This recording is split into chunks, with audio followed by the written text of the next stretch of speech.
Bueno, hola, muy buenas tardes para todas las personas que se están conectando hoy a nuestro tercer día de nuestro entrenamiento. El día de hoy vamos a hacer el webinar de mamografía diagnóstica. Recordemos que este evento es organizado por el Grupo Área de Salud Pública del Instituto Nacional de Cancerología y el Ministerio de Salud y Protección Social. El objetivo del día de hoy de este webinar es fortalecer los conocimientos en aspectos básicos de la ecografía mamaria que contribuyan a mejorar nuestro desempeño y aportar información útil que pueda contribuir el diagnóstico temprano del cáncer de mama. Quiero saludar a todas las personas que se están conectando el día de hoy. Por favor, nos escriban desde donde se conectan. La gran mayoría sé que están desde Cali, desde Barranquilla, desde Ibagué, desde Bogotá, nos están acompañando. Veo muchas personas que han estado en estos días, durante estos 3 días, hoy nuestro tercer día de nuestro webinar. Muchas gracias por acompañarnos. Nos acompaña Ever desde Montería, Nini desde Cúcuta. Muchas gracias por acompañarnos en este webinar que es tan importante para ustedes, los profesionales de la salud, como para nosotros, el Instituto Nacional de Cancerología y el Ministerio de Salud y Protección Social, poder afianzar los conocimientos de ustedes en estos temas tan importantes. También Diana nos acompaña desde Valledupar, el doctor José Ignacio Correa desde Bogotá. Como les dije, entonces, esta semana hemos estado realizando unos webinars. Hoy es nuestro cuarto webinar, que es ecografía mamaria, perdón, y ya nos queda el último, que es el día de mañana, que es procedimientos intervencionistas de mama. En un rato les voy a mandar el enlace de asistencia. Recuerden que para que ustedes puedan tener su certificado de estos 4 días de webinar de entrenamiento, tienen que estar mínimo en 3 webinars. Si solamente estuvieron en 2, no se les puede dar el certificado. Si estuvieron en 3, se les da el certificado. Si estuvieron en 4, pues muchas felicidades a todas las personas que nos acompañaron en los 4 webinars, que son supremamente interesantes, importantes y con grandes expertos que nos brindan todo su conocimiento frente a este área. El día de hoy vamos a estar con la doctora Flor Marina Medina Chamorro. Ella es médica radióloga de la Universidad Nacional de Colombia, con entrenamiento e información en imágenes de la mujer de la Fundación Santa Fe Bogotá. Cuenta con experiencia de más de 15 años en interpretación y lectura de imágenes mamarias y ecografía mamaria. Quiero recordarles a todas las personas que las preguntas que vayan surgiendo las pueden ir realizando en el chat de preguntas, y al finalizar la doctora pues nos dará respuesta. Aquí me dice Juan Eduardo Osorio, algunos compañeros de acá de Barranquilla no han podido conectarse. Lilian, ¿qué haríamos con las personas que no han podido conectarse? Sandrita, si quieres, pasémosles por el chat aquí el vínculo. Si les parece, pasémosles por el vínculo acá para que ellos puedan compartírselo a ellos, porque pues como no tenemos todos los registros, pues pueda que nos quede, creo que Pero este es el link, si no estoy mal. el link de Y tendrían asistencia que, del día de hoy y de los días anteriores, que no han podido van a asistir en los tener, días anteriores.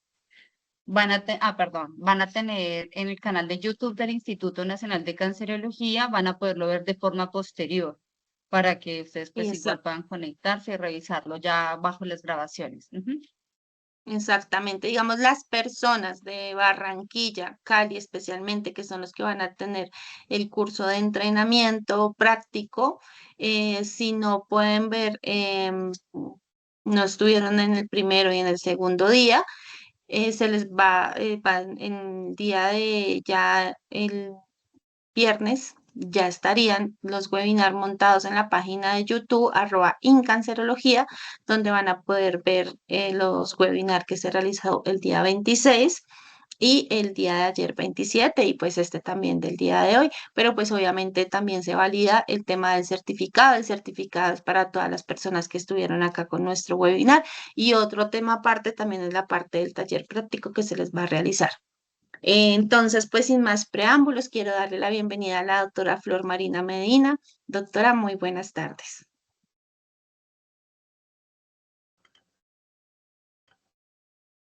Buenas tardes. ¿Cómo está, doctora? Se le escucha perfectamente. Muchas gracias. Estamos intentando activar la cámara. Un minuto, por favor. Tranquila, doctora, no se preocupe.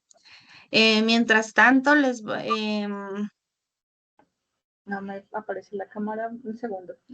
Bueno, buenas tardes. Muchas gracias a todas las personas que están conectadas. En un momentico resolvemos el problema de la cámara para empezar. tranquila, doctora, no se preocupe. Mientras tanto, sigo acá respondiendo algunas dudas, ¿le parece, doctora? Sí, muchas gracias. Listo. Entonces, por lo menos aquí Mónica me está diciendo que ella el día lunes se conectó, pero que no vio la asistencia para firmarla. Si quieres, Mónica, le puedes escribir a Lilian Ruiz, es llruiz@cancer.gov.co, le das tu nombre completo y tu número de cédula y nosotros igual validamos con el sistema porque a nosotros nos quedan en el sistema también las personas que asistieron. Entonces nosotros validamos con el sistema si efectivamente están dentro del sistema y pues lo incluimos en el link de asistencia. Por eso recordamos los que están el día de hoy, por favor. Registrarse en el link de asistencia que ya en unos minutos se los voy a enviar. Doctora, Muchas gracias por la presentación, muchas gracias al Instituto Nacional de Cancerología por invitarme a este proyecto y también muchas gracias a todos los asistentes por dedicar este tiempo para escucharnos. El tema que a mí me corresponde en el día de hoy, enmarcado en el programa del instituto, es ecografía de mama. Y aunque es un tema supremamente amplio del que podríamos hablar no sé cuántas sesiones, pues intenté hacer una aproximación a través de estos objetivos. Primero, reafirmar las bases anatómicas y técnicas para realizar una ecografía de óptima calidad, destacar el papel de la ecografía en el diagnóstico temprano y también en el manejo del cáncer de mama, recordar la guía basados en los descriptores BIRAF de la quinta edición, recordar aspectos relevantes para la interpretación conjunta con otras modalidades de imagen como mamografía, tomosíntesis y resonancia y resaltar la importancia de la ecografía de axila en el manejo del cáncer de mama. Finalmente también vamos a hacer una presentación acerca de algunos casos de implantes mamarios en los que también puede ser bastante útil. El contenido relacionado con la charla está escrito en esta diapositiva y vamos a empezar.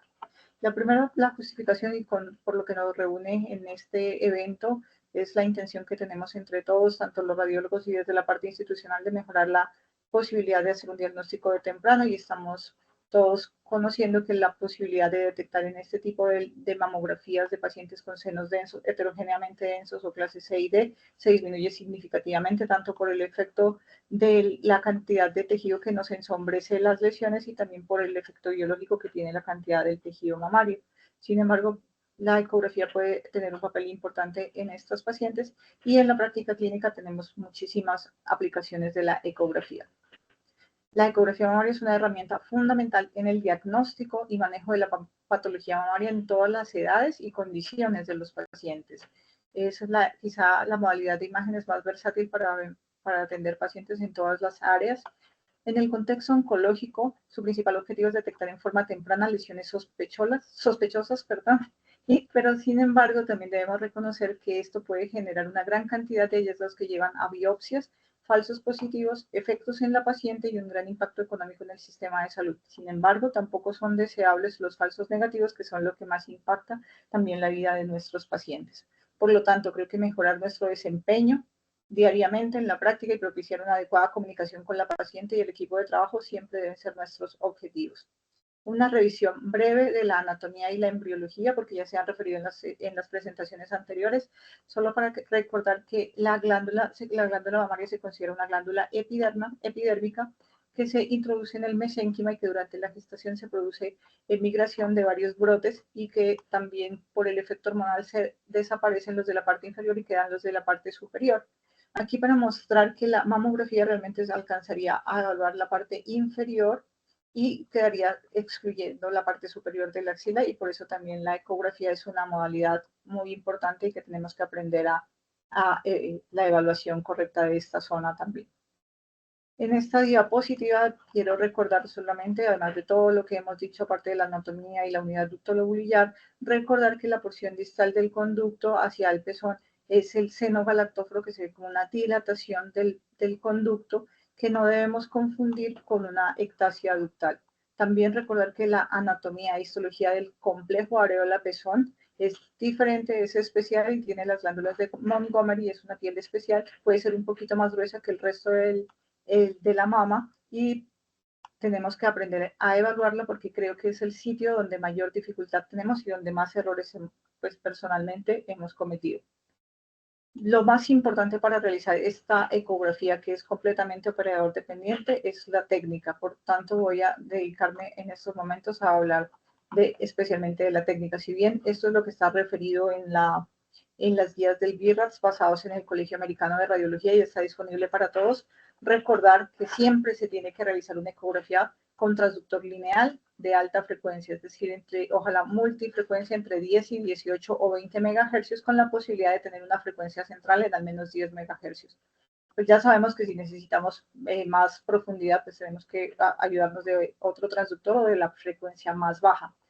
Sin embargo, yo sé que todo esto ya es de manejo de todos, vamos a recomendar solamente mantener un adecuado campo de visión y utilizar todas las herramientas que el equipo nos ofrece, como las imágenes compuestas y el foco manual o automático, para garantizar que todas las herramientas del equipo se potencien en el foco para poder mejorar la resolución y la definición de las lesiones, especialmente el contenido y sus contornos.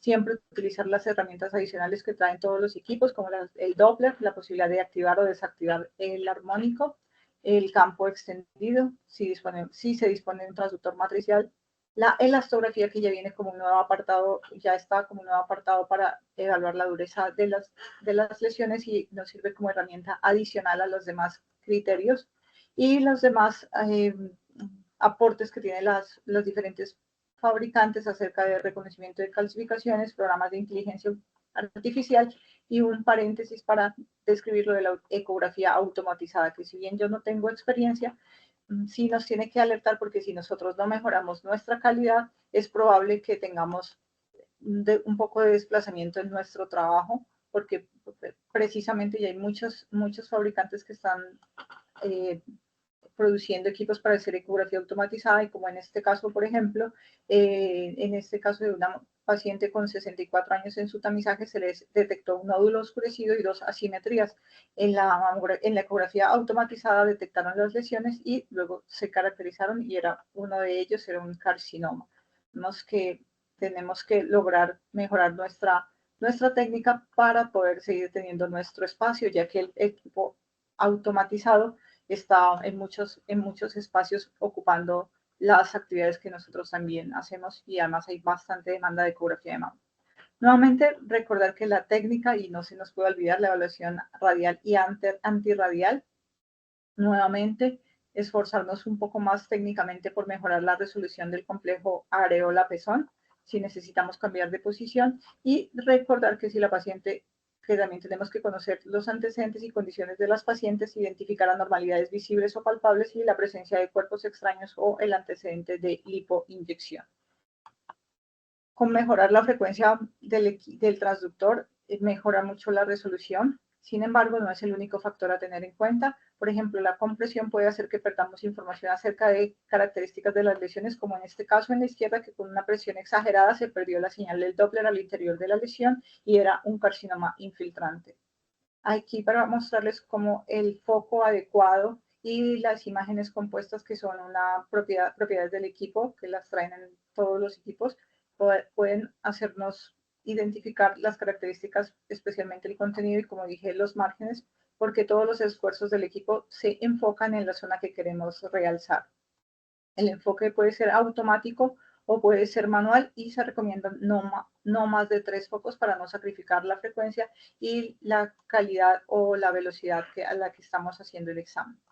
Recordar que la escala de grises y la compensación de ganancias es muy importante. En este caso tenemos un problema en donde hay mucha ganancia y se pierde la posibilidad de evaluar claramente el tejido mamario, y cuando ponemos en escala en el otro extremo también tenemos dificultades para hacer una adecuada valoración, como en este caso de la vida real, en donde a pesar de tener una frecuencia de 15 MHz, podemos identificar con claridad la porción proximal de un nódulo de características benignas y en forma equivocada se evaluó o se definió los bordes de esta otra imagen que realmente no se está viendo, no es caracterizable y no es apropiado. Adicionalmente tiene también otro error que no debemos cometer y es permitir que las letras queden proyectadas en el campo de la imagen porque nos puede oscurecer lesiones y no es apropiado.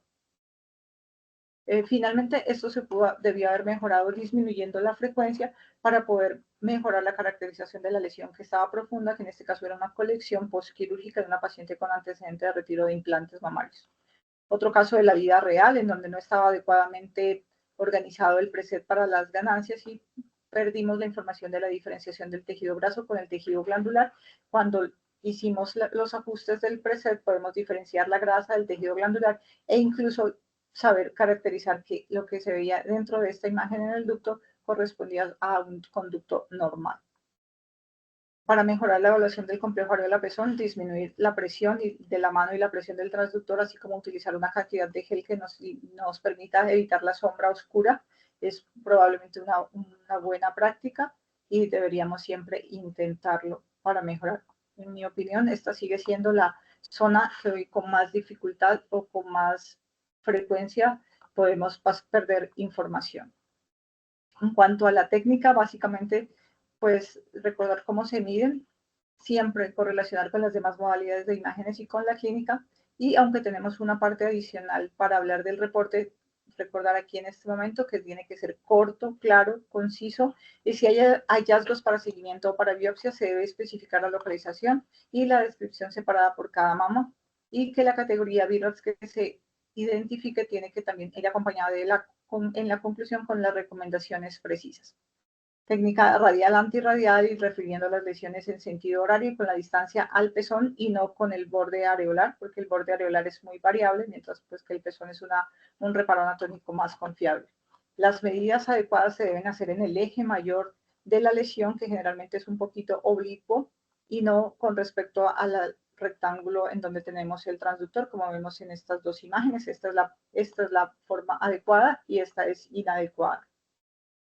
Esta diapositiva para recordar que con la presión y los cambios de modalidad puede haber desplazamientos de las lesiones y cambios en relación con las estructuras anatómicas de reparo. Esta paciente con un cáncer de la mama izquierda parecía que estuviera a 5 centímetros más o menos de la pared torácica, mientras que cuando cambiamos de posición por la presión y el tejido se acerca a la pared torácica, pero es la misma lesión. Si adicionalmente le sumamos que la mamografía no es una proyección ortogonal, también tenemos que tener claro las cosas y las técnicas que nos explicaron ayer para la adecuada ubicación y recordar que las lesiones que pueden estar en extremos de la mama pueden ser no adecuadamente caracterizables en las demás modalidades. Esta diapositiva para mostrar cómo se desplazan las lesiones con respecto a los cambios de posición cuando la vemos en resonancia, cuando la paciente está en posición prona, en esta imagen, se desplazan hasta más o menos 1 centímetro cuando están cerca del pezón. Sin embargo, si están en el tercio medio o posterior, su desplazamiento puede ser entre 3 y 6 centímetros de acercarse a la pared torácica. Entonces, tenemos que tener todas esas consideraciones cuando vamos a hacer una evaluación complementaria. Como en este caso podemos demostrarlo, esta paciente con un cáncer de la mama derecha, en esta imagen de resonancia con la paciente en posición prona, la lesión está alejada de la pared torácica, mientras que en la tomografía está muy cerca a la pared. Y si bien tenemos pocos reparos anatómicos adicionales, o no tenemos más reparos anatómicos que el pezón y la pared torácica, tenemos que aprender a ubicarnos con respecto a los planos propios del tejido mamario y de la glándula mamaria, como se muestra en esta diapositiva. En azul está la grasa premamaria o anterior, en verde la fascia anterior y la fascia posterior en morado. Entre las dos está el parénquima mamario y lo que está posterior es la grasa prepectoral. Si bien las lesiones se van a desplazar, lo que sí va a permanecer es la relación con estas estructuras que podemos identificar en todas las modalidades de imágenes. puede que el desplazamiento sea grande, pero no va a cambiar la relación con las fascias o con el reparo anatómico que acabamos de mencionar. Tener en cuenta que por eso es que también tenemos la división en tercio anterior, medio y posterior de la mama. En este caso, vemos como una calcificación distrófica proyectada en la porción superior, en el cuadrante superior externo, persiste anterior, mientras que el nódulo está en contacto con la fascia posterior y en la grasa prepectoral. Cuando cambiamos de posición a la ecografía, esta relación anatómica se mantiene a pesar del acercamiento a la pared torácica. Esas mismas relaciones se confirman o se mantienen cuando en otras modalidades de imagen, como la tomosíntesis, como en este caso, que esta distorsión de la arquitectura asociada a un nódulo en contacto con la fascia anterior, se traduce en esta lesión que se lleva a biopsia y constituyó una cicatriz radiada, una lesión que permaneció en contacto con la fascia anterior. Bueno, ahora aunque yo sé que todos tenemos el BIRAX a la mano y siempre lo consultamos, no sobra recordarlo, recordar que tenemos todos los descriptores, tenemos todas las características y yo creo que pues no nos demoraríamos mucho si nos dedicamos a cada categoría, entonces solamente el resumen, todas las características que evaluemos de las imágenes nos van a llevar a hacer un diagnóstico o, perdón, a elaborar una categoría que genera unas recomendaciones que debemos expresarlas y eso se asocia a una probabilidad y pues ya hablaron suficientemente también en las charlas anteriores y pues se cumplen igual que para la mamografía, solo que tenemos pues también las subdivisiones, pero en general pues las recomendaciones son iguales que para todas las demás categorías. Si bien en el BIRATS 4 están las subcategorías, recordar que para efectos estadísticos, pues igual es biopsia. Entonces, lo que nos va a ayudar las subcategorías es para la correlación con la biopsia y la correlación radiopatológica y saber qué tenemos que esperar del resultado para que sea concordante. Es decir, si tenemos una clasificación de una lesión BIRATS 4A que mandamos a biopsia, no esperamos que lo más probable es que sea una lesión de características benignas o una lesión de bajo grado. Pero al contrario, si mandamos una lesión como categoría BIRATS 4C y el resultado es una lesión benigna, ya podemos decir que no hay una concordancia radiopatológica y estaríamos obligados a tomar una conducta o a repetir la biopsia o a sugerir una biopsia quirúrgica porque la probabilidad de malignidad según los descriptores pues era muy alta. Bueno, vamos a continuar con otros aspectos relevantes, solamente para recordar que la ecotextura pues también se traduce, al igual que la densidad, en la probabilidad de que identifiquemos lesiones y el fondo heterogéneo es el que más dificultades nos causa, para lo cual tenemos que ajustar mucho mejor nuestros equipos y no ahorrarnos herramientas para mejorar la calidad del examen. Respecto a las novedades que proponen en la nueva edición del BIRATS, está esta que es la lesión no masa, que yo creo que a todos nos ha pasado que la hemos visto, pero era muy difícil de describir.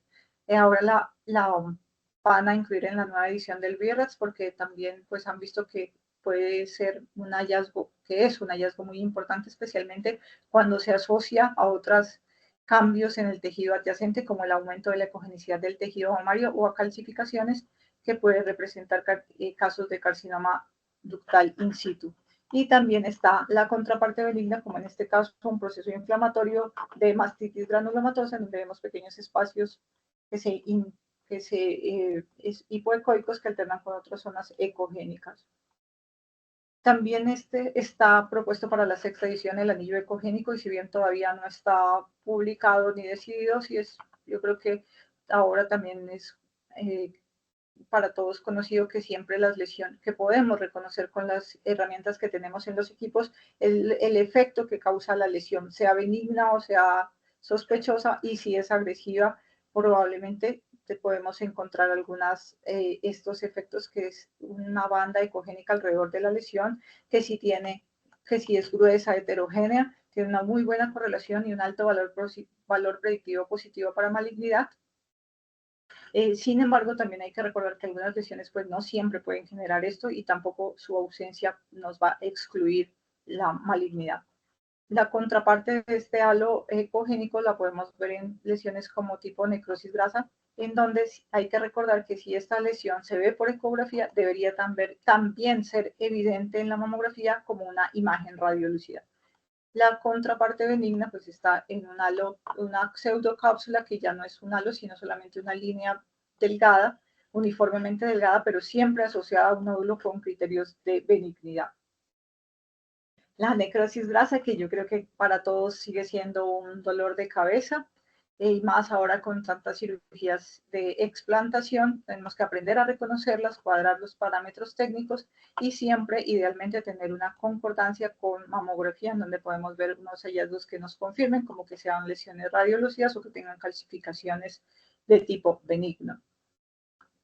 En cuanto a los casos especiales por la embriología y la composición de la glándula mamaria, no olvidar que también es frecuente que encontremos lesiones en la piel que no debemos confundir con lesiones mamarias o al contrario, no dejar pasar lesiones que están involucrando la piel, especialmente en la región areolar, como una enfermedad de Payet, y confundirla con una lesión benigna de tipo quistes de inclusión epidérmica o abscesos o cambios inflamatorios.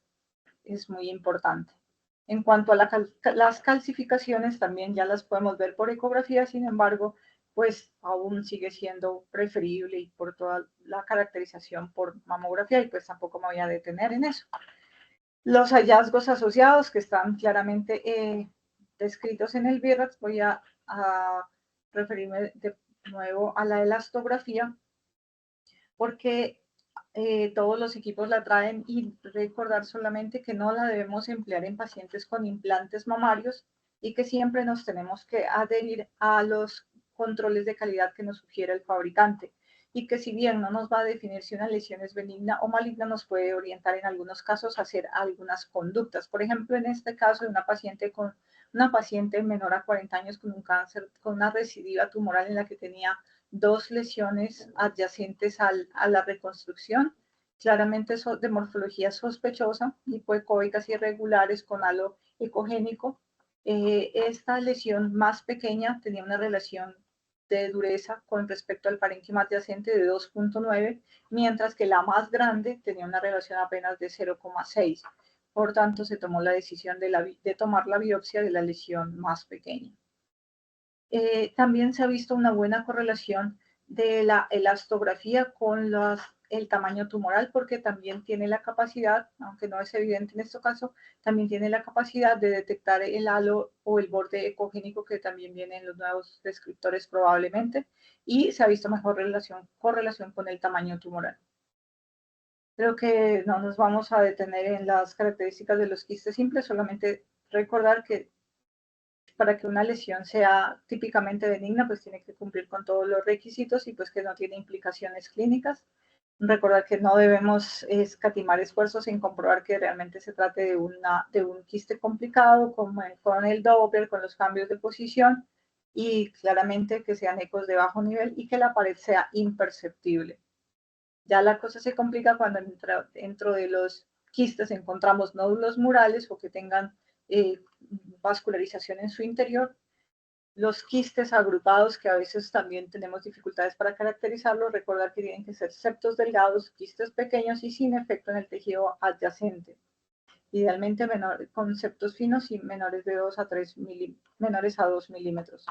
Si cuando vemos estos tipos de lesiones con ya septos gruesos, definitivamente no es una lesión, ya es una lesión de características sospechosas y la conducta es biopsia.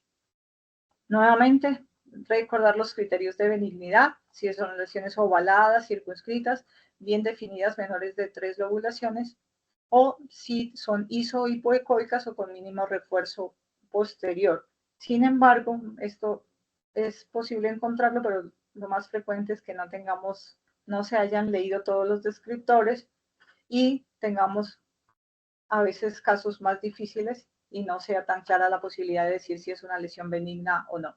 Mientras que cuando ya tenemos una lesión de estas características, pues el valor predictivo positivo para malignidad ya es muy alta, pero lo ideal es que no lleguemos a tener que hacer este diagnóstico cuando ya la paciente tiene una metástasis axilar claramente con reemplazo del ganglio con tejido metastásico. Las especulaciones, cuando no es posible definir los contornos y cuando no tiene los criterios de morfología de benignidad. Sin embargo, recordar que aunque muchos nódulos presentan varios criterios de malignidad, la presencia de uno solo de ellos nos tiene que hacer sospechar que la lesión puede ser una lesión maligna. Con respecto al Doppler, tampoco hay un consenso, sin embargo, recordar que no todas las lesiones malignas van a tener flujo en la evaluación con Doppler, como en este caso, que claramente por su morfología y su efecto en el tejido adyacente es una lesión sospechosa, altamente sospechosa, no tiene flujo en la evaluación con Doppler, mientras que esta lesión, que comparada con esta lesión, que no tiene tantos efectos en el tejido adyacente, sí tiene flujo vascular. Y para complicarnos también, como vemos en el día a día, no olvidar que tenemos imágenes sospechosas que pueden parecer quistes por su comportamiento biológico y alta celularidad, pueden dar la impresión de que es falsa impresión de que son quistes, o cuando tenemos mal adaptados nuestros parámetros del equipo, nos pueden confundir. Entonces, las lesiones que pueden parecer quistes y nos pueden generar un error diagnóstico pueden ser nódulos malignos anecoicos y pseudoquísticos como el carcinoma medular, el linfoma, los carcinomas de alto grado como los triple negativos y las metástasis en ganglios intramamarios o axilares. Este es el caso de un carcinoma medular que claramente era muy hipoecoico, pero pues muy difícil decir a primera vista que era una lesión maligna. Con respecto al BRAF3, también hacer un récord de que pues está tratando de no dejar tantos pacientes en seguimiento y tratar de poder establecer si pueden pasarse a categoría BRAF2, como los quistes complicados con restos, microquistes agrupados y múltiples masas circunscritas bilaterales, pero tienen que ser circunscritas. Sin embargo, pues que pueden ser características de un fibroadenoma, sin embargo, pues hay que asegurarse que cumplan con todas las características y recomendar el seguimiento. Sin embargo, si en el seguimiento está estable, ya se puede pasar como a una categoría BRAF2. Recordar que el aumento del diámetro en las lesiones BRAF3 de más del 20% en 6 meses es aconsejable recomendar la biopsia porque no esperamos ese crecimiento. Tener precaución en las lesiones BRAF3 en pacientes mayores a 60 años, pero más que la edad es el estado posmenopáusica, porque, o en pacientes que tienen una neoplasia al tiempo. En estas pacientes la probabilidad de malignidad es mucho mayor, como lo vemos en estas tasas, hasta de 4.6 en pacientes, mayor al 2% en pacientes de 60 años y hasta casi el 5% entre mujeres de 80 de más de 80, entre 60 y 80 años, perdón. Bueno, en la vida real, esto podría ser un caso típico de una lesión benigna porque cumple todas las características de benignidad, pero desafortunadamente no son la mayoría. Generalmente tenemos estos casos. Por ejemplo, paciente de 35 años en seguimiento de nódulos bilaterales con antecedente de implantes mamarios. Esta paciente se categorizó como un BRAF3 y no vino a los 6 meses, sino que se olvidó y volvió al año cuando le creció la lesión y que estaba más externa en el cuadrante, más profunda en el cuadrante superinterno. La lesión, habían 2 lesiones, esta periareolar y esta en el eje horario de la una, cerca al borde del implante. Al volver, la lesión periareolar estaba estable y esta había crecido en forma significativa. Si hacemos una reevaluación, obviamente retrospectivamente es más fácil, ninguno de los 2 nódulos tenía criterios típicos de benignidad y, por ejemplo, esta morfología no es adecuada, no es para caracterizar como un nódulo benigno porque es irregular. Y si vemos, este también tiene márgenes angulados y algo aquí en esta parte de distorsión del tejido que está al lado, un efecto sobre el tejido adyacente. Y resultó un carcinoma luminal B, HER2 positivo con un CAI del 30%, y esta es la resonancia que nos confirma que se trataba de una enfermedad extensa y que los nódulos que habíamos identificado inicialmente como benignos pues eran una lesión tumoral. El BIRATS también trae un apartado de casos especiales y solamente me voy a detener en lo de las niñas porque creo que es fundamental que aprendamos a reconocer los estadios en el desarrollo y así evitar ordenar biopsias que pueden terminar afectando el desarrollo de la mama. Es muy importante conocerlo. Y también, por ejemplo, casos en patología inflamatoria, en donde si esta paciente fuera una adulta, claramente tendríamos que sugerir una biopsia. Sin embargo, es una niña de 15 años con cambios inflamatorios que se resolvieron con tratamiento médico y lo que estamos viendo es la configuración normal de la región periareolar de la niña. Vamos a pasar ahora sí al reporte ecográfico, que si bien podemos tener todo, lo podemos hacer bien, tenemos una buena ecografía, pero no tenemos en cuenta las recomendaciones para el reporte, podemos incurrir en errores o inducir a que las personas que reciben nuestro informe también se equivoquen y sea malo para el paciente. En la actualización del BIRAT son más exigentes con los criterios de auditoría y precisamente nos refuerzan que tenemos que tener en cuenta la indicación dividida en 3 escenarios: en pacientes asintomáticas que tienen elevado el riesgo, que tienen senos densas o que han completado el tratamiento para cáncer. Escenario diagnóstico en donde seguimos hallazgos clínicos, hallazgos en imágenes, hacemos seguimiento de categoría BIRATS 3, seguimiento después de biopsias o evaluación de implantes. Y otro muy importante en la que el papel del radiólogo que hace la ecografía es demasiado importante en ayudar a determinar la extensión del tumor antes de una cirugía definitiva y la respuesta durante o después de la terapia neoadyuvante. Si bien tenemos que aprender a familiarizarnos con estas indicaciones y reportarlas también. Bueno, todo esto también lo tenemos claramente, ya lo hemos dicho, la necesidad de comparar con estudios previos, ojalá técnicamente comparables, reportar la lateralidad del eje horario, la orientación respecto a la piel, la distancia al pezón. Bueno, con los criterios que ya habíamos dicho y un apartado especial que me parece recordar la evaluación de los ganglios axilares y tener en cuenta los hallazgos de sospecha y especialmente que es un signo de alarma la asimetría en la morfología o en el tamaño o en los contornos, bueno, de los ganglios evaluados. En el contexto ideal, que deberíamos tener un tamizaje organizado y la posibilidad de comparar estudios, poder hacer una estratificación del riesgo, tener oportunidad para estudios y procedimientos para confirmar diagnósticos, garantizando un tratamiento y seguimiento oportuno y de esa manera disminuir la presencia de cánceres avanzados. Sin embargo, la realidad es que hacemos ecografías para muchos escenarios y por eso es que es tan importante que la hagamos bien. No voy a hablar del papel de la ecografía en tamizaje porque nos demoraríamos mucho tiempo discutiendo la posibilidad de identificar y el número de exámenes adicionales que genera, pero recordar que es ideal hacer ecografía en pacientes jóvenes, en embarazadas y tener consideraciones importantes en el estado de lactancia. También para evaluar la mama masculina y mañana pues hablarán de la ecografía y pues, los métodos de procedimientos diagnósticos procedimientos intervencionistas, perdón, en donde la ecografía es preferible por la comodidad, la disponibilidad y el costo. Bueno, este caso lo traen para ver cómo nos puede ayudar la ecografía. Es una paciente de 45 años que asistió a tamizaje y se le documentó una lesión nodular en el seno izquierdo. Se caracterizó por ecografía y se dejó en seguimiento a 6 meses. Cuando la paciente viene a 6 meses aparece esto, que es un hallazgo no masa con alteración del tejido adyacente. Podríamos decir que pareciera una calcificación en el eje horario de las 9 de la mama derecha.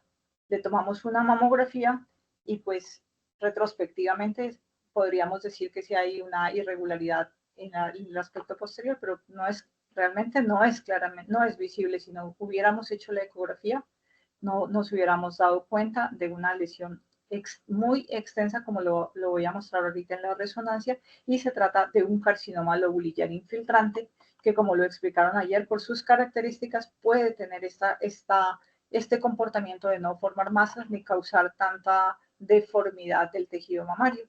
Aquí vemos una lesión extensa que ocupa los cuadrantes externos, se extiende hasta la región areolar y cómo se comporta con restricción en las secuencias de difusión. La paciente se operó, recibió quimioterapia neoadyuvante, se operó y ya lleva 10 años de sobrevida. Evaluación de ganglios axilares. Nuevamente es un capítulo importante para recordar que los niveles para evaluar se refieren a los contornos, a los bordes del músculo pectoral menor, el nivel 1, inferior, los que están en localización inferior o laterales al borde externo del músculo pectoral menor, y el nivel 2, los que están sobre el pectoral menor, y nivel 3, los que están mediales o superiores al pectoral menor. Recordar que también tenemos el drenaje linfático a través de la cadena mamaria interna y en pacientes que han sido operadas o que han tenido vaciamiento axilar, pues su drenaje linfático va a ser predominantemente por estas cadenas y es muy importante que las tengamos en cuenta. Estos reparos anatómicos se correlacionan muy bien con la anatomía en TAC y también pues nos sirven para orientarnos. Las características a definir de los ganglios, entonces el tamaño, aunque es un parámetro que nos puede ayudar, no es definitivo para definir si es maligno o maligno. Podemos tener ganglios grandes de hasta 2 centímetros que no sean anormales. Sin embargo, la forma y el engrosamiento cortical seguramente sí nos van a ayudar a dar un valor predictivo mayor para malignidad. La compresión, el desplazamiento iliar también, la simetría, como habíamos dicho anteriormente, y hay otros parámetros como la relación córtico-iliar, la vascularización cortical y la alteración del tejido circundante.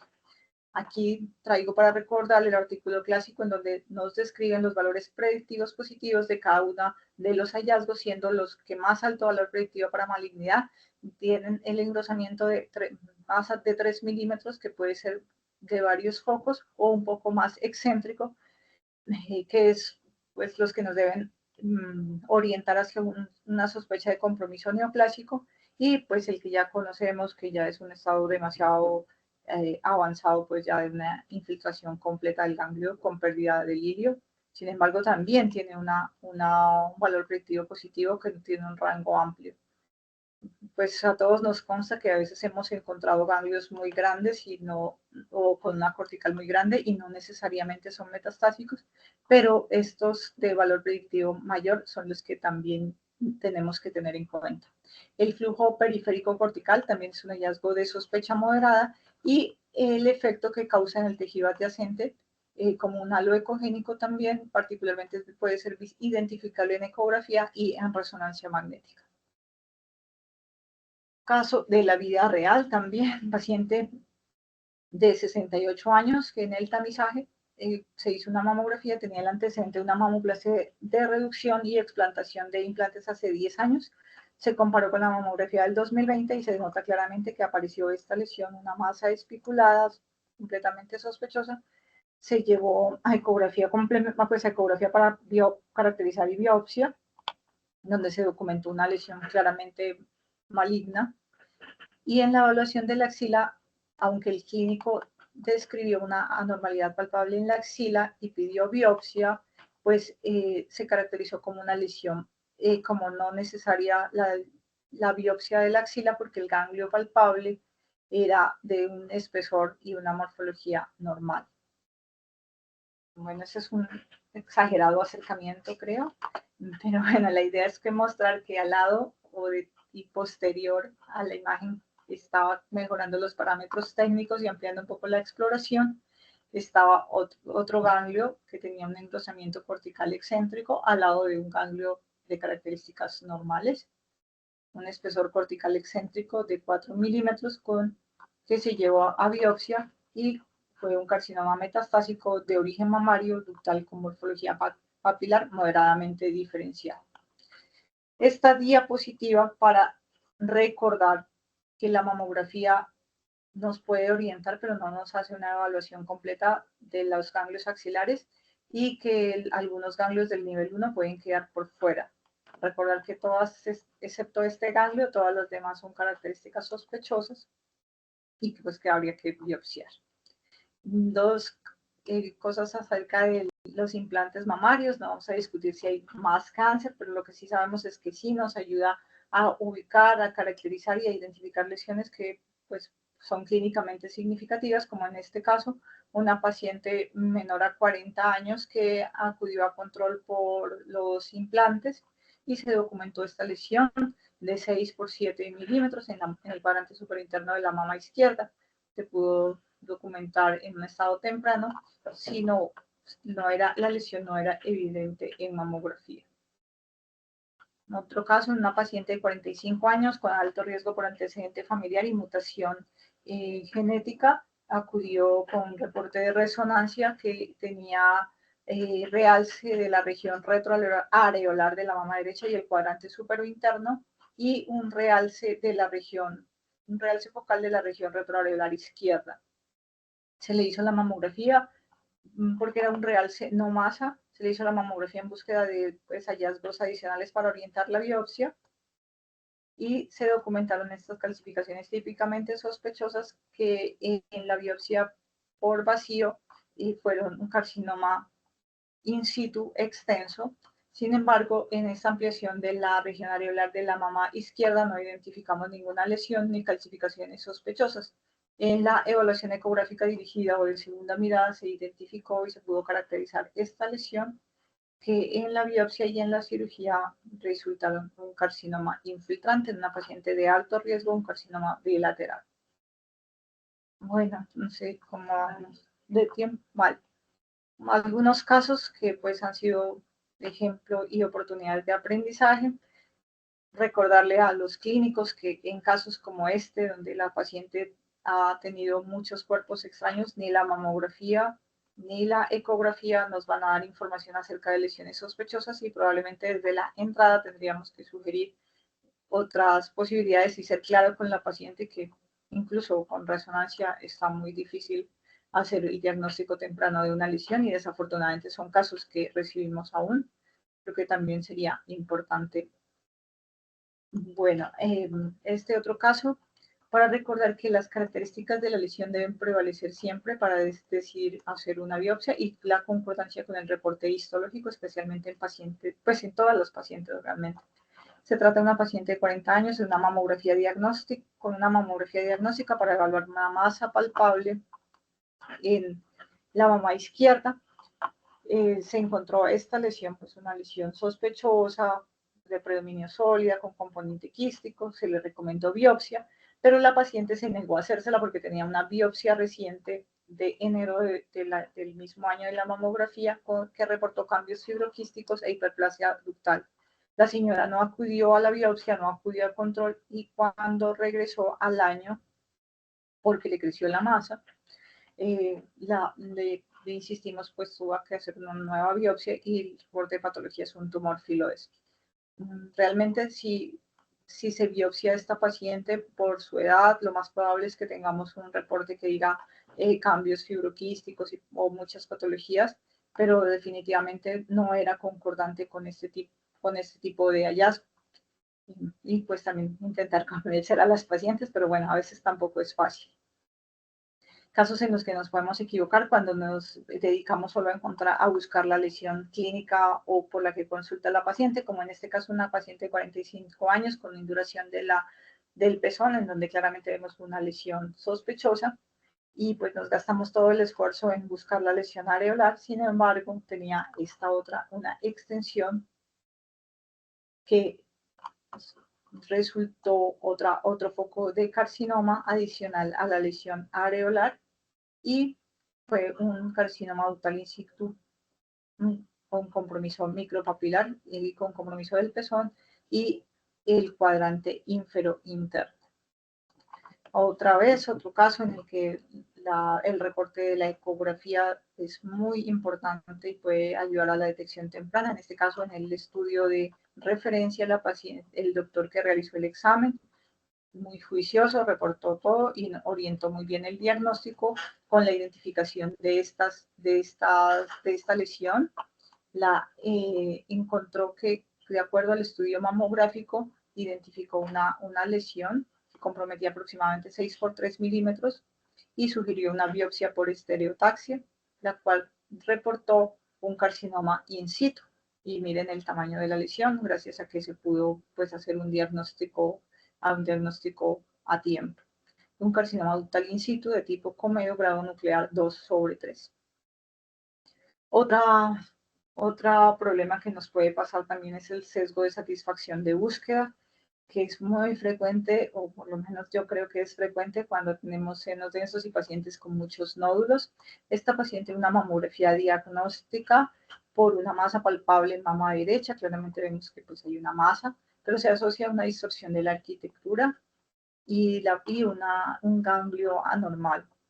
Se llamó para una ecografía dirigida y después de no sé cuántos minutos de estar evaluando la masa y buscándole la distorsión de la arquitectura y la causa por la que tenía todos esos hallazgos, me di cuenta que estaba dejando de ver una cosa, y es aquí cuando intento medir esta distancia al pezón, seguramente me doy cuenta que esta lesión no es igual a las otras, aunque es un hallazgo sutil. Cuando mejoramos los parámetros técnicos, claramente se trata de una lesión sólida que no se comportaba igual que las demás y que, estando en la localización anterior, podría ser la causa de la distorsión de la arquitectura que estábamos viendo. Y aunque este caso llegó para la presentación, aún no tenemos el reporte de la biopsia. Otra recomendación, que si bien tenemos todos los parámetros técnicos en las recomendaciones hechas por la CR, hay que creerle también a las pacientes, pues cuando se insiste en síntomas como el dolor y la edad de la paciente pueden ser determinantes para no retrasar algunos diagnósticos, como en esta paciente paciente de 68 años que consultó por dolor en axila. Se hicieron 2 ecografías y en la segunda, con 6 meses de diferencia, encontraron adenomegalias. El doctor fue remitida para mastología, quien encontró que tenía una lesión palpable en el seno izquierdo, BRAF 5 en ecografía mamaria, y con cambios de compromiso axilar y ganglio palpable supraclavicular. Le sugirieron todos los exámenes y nos llegó para la biopsia. En la biopsia identificamos el conglomerado ganglionar axilar, claramente sospechoso de lesión neoplásica, pero si vemos esta lesión está en otro plano, está más profundo y era, ahora sí, viendo la pleura con un transductor que puede ver hasta la parte profunda, se pudo identificar que lo que causaba al dolor de la paciente era esta masa que estaba intratorácica y estaba causando desplazamiento del tejido mamario, pero no tenía infiltración ni era originaria del tejido mamario, como lo vemos aquí. Era una paciente con mieloma múltiple, en el que ya tenía compromiso de los ganglios de la cadena mamaria interna y claviculares. Un caso acompañante también para aprender, este caso, una paciente de 68 años con antecedente de carcinoma lobulillar de la mama derecha, tratado con mastectomía, ahora dolor en el seno izquierdo, una fractura costal. Y si bien la guía dice que el campo de visión no debe extenderse hasta la pleura, pues hay que tener algunas consideraciones cuando se trata pues, de ampliar las causas o motivos de consulta de las pacientes. En conclusión, considerando pues que tenemos que procurar mejorar nuestro desempeño, si no tenemos siempre podemos pedir una segunda opinión, citarla para poder hacer correlación con los estudios anteriores, si no contamos con ellos, hacer una evaluación multimodalidad y, fundamental, una adecuada comunicación con el equipo de trabajo y pues también con la paciente. Resiliencia, aprender de nuestros errores, que son pues algo supremamente pues que pueden pasar en nuestra práctica. Fomentar y ser muy responsables en nuestro ejercicio, porque tener en cuenta que nuestros informes tienen un efecto directo en implicaciones serias en la vida de un paciente, una familia y en general de una comunidad, y que como radiólogos somos responsables deberíamos ser responsables de la calidad de la ecografía, tanto verificando que los equipos sean los adecuados, que hacemos el examen adecuado y que además hacemos un informe que oriente a tomar una conducta apropiada. No dejo de reconocer que también estamos inmersos en donde debe haber también un compromiso institucional y de múltiples instancias para que realmente podamos hacer un adecuado ejercicio y una detección temprana y no se retrasen los diagnósticos. Muchas gracias a todos por su atención, muchas gracias a todo el equipo de apoyo que me ayudó para esta presentación. Quedo atento a las preguntas. Doctora Flor, muchas gracias por su excelente explicación sobre el tema del día de hoy. Ecografía, ecografía mamaria. Doctora, eh, tengo como un eco por parte suya, doctora. ¿Será que ahí está ¿Me mejor? escucha? Ahora sí. Bueno, doctora, tenemos ya, por el momento tenemos dos preguntas, se las voy a hacer. La primera nos la realiza Ever Fuentes. Dice, ¿cómo categorizamos a una paciente joven, tiene 34 años, con ganglio adenomegálico y engrosamiento cortical concéntrico no focal de 4 milímetros sin hallazgo ecográficos en la mama? Muy difícil pregunta, porque bueno, es el caso de todos los días probablemente. Si no encontramos ninguno de los demás criterios de la... Es, bueno, es, perdón que me distraje un momento. Entonces se trata de una Tranquila, paciente doctora. de 34 años en donde se hizo la ecografía, no sé exactamente por qué la pidieron, pero encontraron un ganglio alterado con un engrosamiento cortical de 4 milímetros. Yo, muy difícil, definitivamente no creo que esté claro en las guías que hacemos con esas pacientes, porque primero 4 milímetros de un engrosamiento homogéneo de la cápsula podría ser debido a muchas causas, incluso así sea unilateral. Si la paciente no tiene otros hallazgos, una conducta apropiada sería seguimiento, porque pues si termináramos biopsiando todas esas pacientes, realmente nos llevaría a muchas biopsias probablemente, y pues ya sabemos que los ganglios se nos pueden inflamar por muchas cosas, y el engrosamiento homogéneo de la cortical sin pérdida del hilio graso probablemente no tiene un valor predictivo tan alto como para decidir llevarla directamente a biopsia, a menos que tenga otra indicación. Perfecto, doctora. Acá también tenemos de la doctora Pierre, nos dice, ¿cómo reclasificar la categoría PIRRAS 3 si nos enfrentamos a que los pacientes no conservan los estudios previos o no se tiene registro de estudios anteriores? ¿Cuál sería la estrategia propuesta por parte del instituto para una adecuada reclasificación? Es una pregunta que realmente no sé cómo resolver tampoco, porque es el día a día de todos nosotros. Es muy difícil, a veces logramos que las pacientes nos traigan estudios, pero a veces no lo logramos, y a pesar de que se hacen campañas, yo creo que podríamos todos, pues no solamente el instituto, sino también desde los médicos que nos refieren las pacientes, hacer un trabajo para que, o no sé, o se ponga en el protocolo de algunas instituciones que hacen los estudios, tener la posibilidad de que sean comparables o que estén disponibles en una plataforma para consulta. Es una posibilidad, porque eso nos ha podido ayudar. Sin embargo, pues es algo que se escapa a nuestras posibilidades, y definitivamente sí impacta y pues estoy completamente de acuerdo que no podemos bajar una categoría a no sospechar, pues bajarle la categoría si no tenemos claramente con qué comparar y saber que una lesión en estado estable. Perfecto, doctora, muchas gracias. Vamos a volver a enviar entonces nuestro link de asistencia, recordándole a todas las personas que durante todos estos 3 días estuvimos enviando un link de asistencia para las personas que se están conectando a estos webinars virtuales o entrenamiento de diferentes temas que tienen que ver con cáncer de mama, ecografía mamaria, como lo dije. Al principio hemos trabajado varios temas, hoy lo que es ecografía mamaria, ayer fue mamografía diagnóstica, el primer día trabajamos lo que fue mamografía, tamizaje pilar fundamental, y el día de mañana, que es nuestro último webinar, tendremos procedimientos intervencionistas en mama. Entonces, para las personas que pues también nos acompañen el día de mañana, recuerden que para poder tener su certificado deben al menos haber estado de estos 4 webinars, al menos haber estado en 3. de acuerdo a nuestros links de asistencia. Por eso es importante que diligencien el link de asistencia que lo estamos enviando por el chat. No sé si dentro de nuestros asistentes tengan alguna otra pregunta adicional para la doctora Flor Marina. Nada, recordarles que el día de mañana entonces tenemos ya nuestro último webinar.